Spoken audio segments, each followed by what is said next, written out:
Hi, I'm Paulina Anna and I'm personal trainer and nutritionist. All of my social media are run in Polish currently, but because of my special guest today, we decided to record it in English as well. And today is with me Greta, who is a road cyclist, and as long as she is road cycling, she's also interested in healthy eating and diet, but in her life a huge part takes also sustainability in general. Welcome, Greta. Hi Paulina, hi everybody. You told me yesterday that I shouldn't stress about that podcast, so I will try not to. So let's start. Yeah, sure. I think that the best way to start is to tell to our listeners how did we actually met, because I think it's quite interesting story. Definitely. It was in Denmark, 2015-16, I remember. And it was in a student organization called the Visionary Kitchen. It was against waste of food.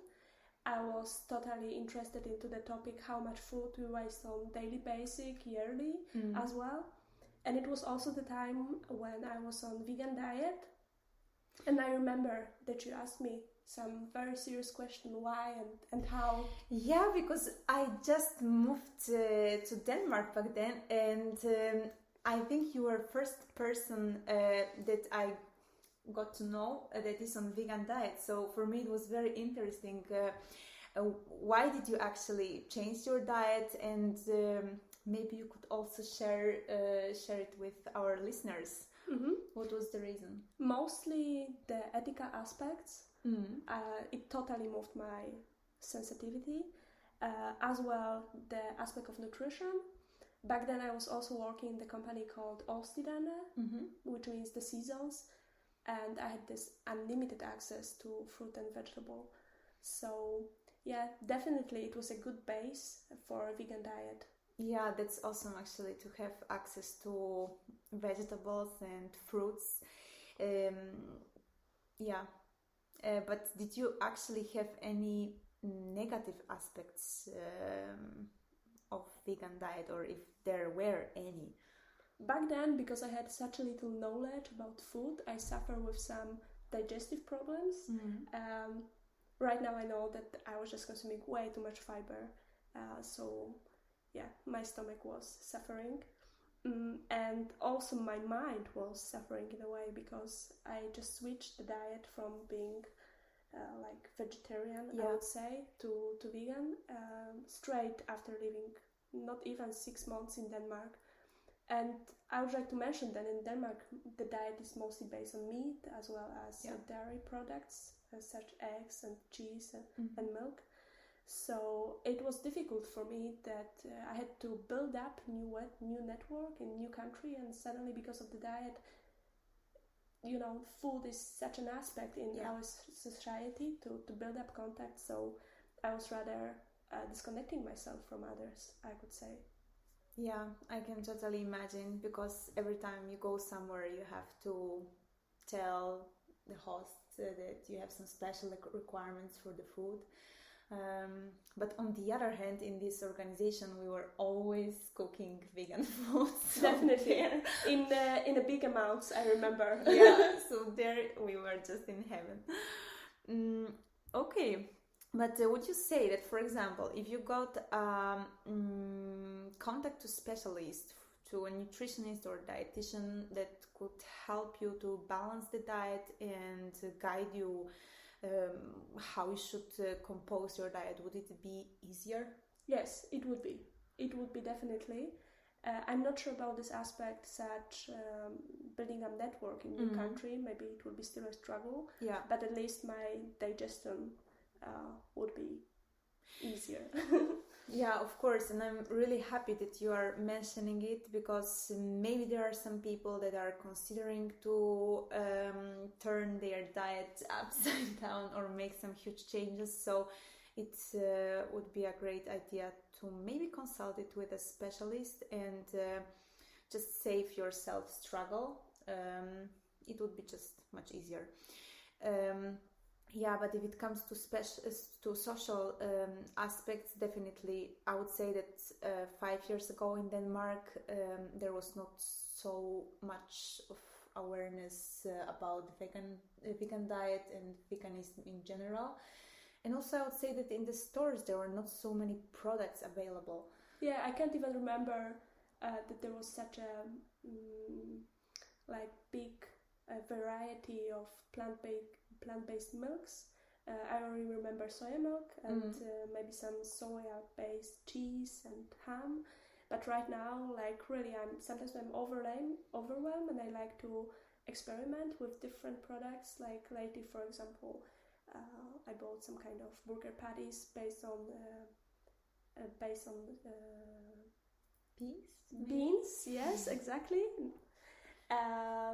So yeah, just go and experiment, I would say. Yeah, that's really cool. Now the choice is really, really huge. And I think that not only in Denmark but also in other countries. Yeah, globally. Yeah. But would you say that being on vegan diet made you deepen your knowledge in nutrition? I would say that it all started in summer 2013 when I got myself on road bike. It built up some kind of good appetite in my body, as well as being connected on the bike to the nature. I just wanted to have some kind of harmony. So yeah, I switched my diet from regular diet to rather carb-based and vegetarian. Also, back then I was working in the store with healthy ecological products, which were sold online. So yeah, also the connection to the first actually ecological products, I would say. Yeah, that's actually awesome to be in the environment that actually makes you more aware and makes you want actually make those changes, because maybe if you didn't have the access to ecological products or you weren't so close, you wouldn't maybe think too much about aspects of diet. Who knows? But what about your diet today? Is it much different than back then? It's 95% vegetarian. Most of it is rather not processed food, whole-based. From time to time, of course, I eat some fast food or sweets. But generally speaking, my diet is just a combination of aspects such ethical reasons and nutrition and social aspects and sport as well. So yeah, the past years I learned how to eat enough and how to eat good amount of fruit and vegetable daily. Also, how important are whole grain products, as well how to drink enough, for example. But right now I'm trying to incorporate more plants such kale or salad or persil, because they have a lot of nutrition in them, because of their leaves form. Yeah. Also, legumes such beans and lentils, they are very rich in protein. Also, I love nuts and seeds and dry fruits because they are small but mighty, I would say. They are very rich in vitamins and minerals and healthy omegas. And I'm also a big fan of supplementation for vitamins and healthy bacteria for the stomach. And what type of supplements are you intaking daily or occasionally? How is it? Yeah, just from time to time when I feel that my diet is maybe a bit poor than before, that definitely I will supplement. Okay, and I also wanted to say just two words about supplements, because now we are in this season of vitamin D3 deficiency. We don't have enough sun, especially in Denmark, but also in Northern Europe. So I would definitely recommend everyone to supplement it. And for the rest, of course, it depends on your diet, it depends on your activity, because Greta is very active, so she definitely needs some extra micronutrients. But if you are not doing any sport, maybe you should just check your diet, make some blood tests if you are unsure about any supplements or nutritional values that maybe you lack or not in your diet. Okay. But would you have, Greta, any tip for people who would like to change something in their diet? And was there anything that helped you to step into this path of healthier eating? Do you have any recipes that you could share with us? I do homemade juices, smoothies, soups on daily basis. Also, I really like, for example, oatmeal. Yep. Because it's carb based, and then you can top it up with fruits, fresh fruits and dry fruits, and maybe nuts. Or for example, risotto, if you are not a big fan of sweet breakfasts. Yep. And it's rice based and it has vegetables in it, and it's already it's already mixed, so it's also easier for the stomach. Yeah, sure. And I would say that everyone who is so much active should consider carbohydrates in their diet, and it should be definitely the most part of the diet. And talking about physical activity, is it that the physical activity determines your diet, or is just things that don't really go together? What would you say about that? I control calories, but rather that I should consume enough of them rather than not enough, because I burn around 7 up to 10,000 calories weekly. Whoa. Also, I control aspects such, for example, hours of sleep or my rest, also on the daily basis, because I truly believe that our physical health is so important as well as our mental health. Yeah, definitely.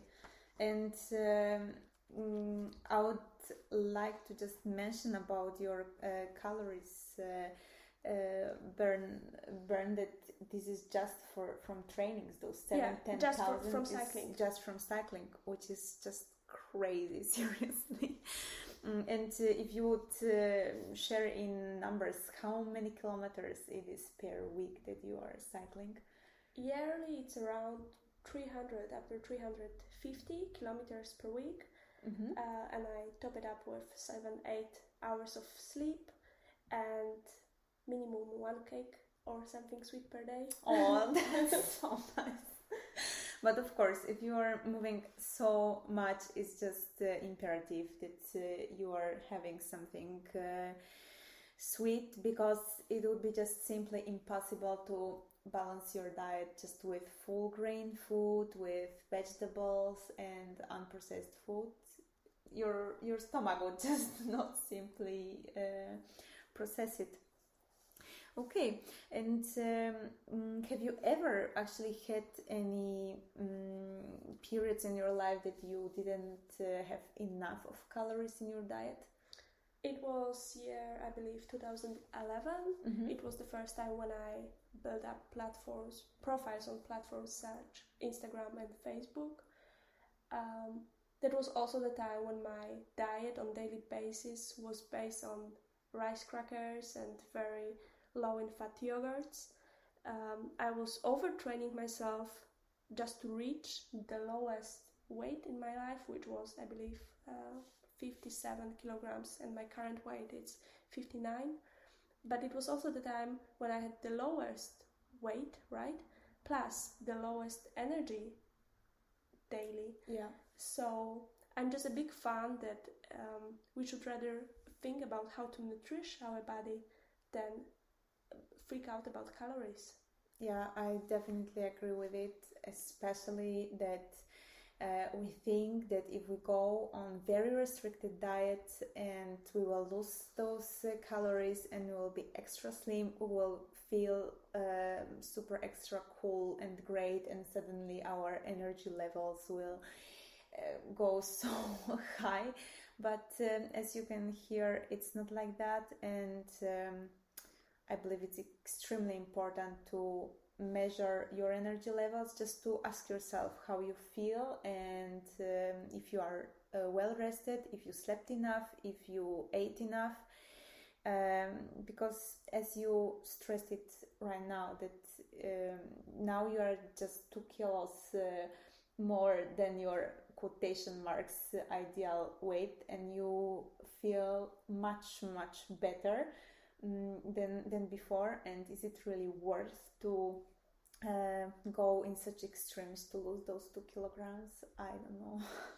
I would say follow your intuition. Follow your intuition in life,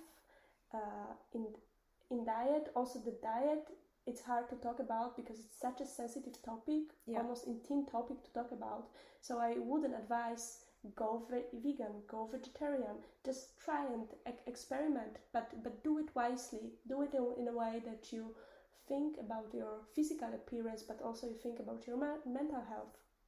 Yeah, definitely, because as you also mentioned those social aspects, I believe that nowadays we are bombarded with so many types of diets that are served on not only social media but in general on the internet, and people are promoting different ways of nutrition. And I believe that if we would just jump from one diet to another and take what is top fashion right now, it would be just hard to be yourself and do what actually makes you feel good, because at the end of the day, that's what it's all about. Yes, social media has humongous influence on our perception, what is right and what is not right, but we need to follow our own self.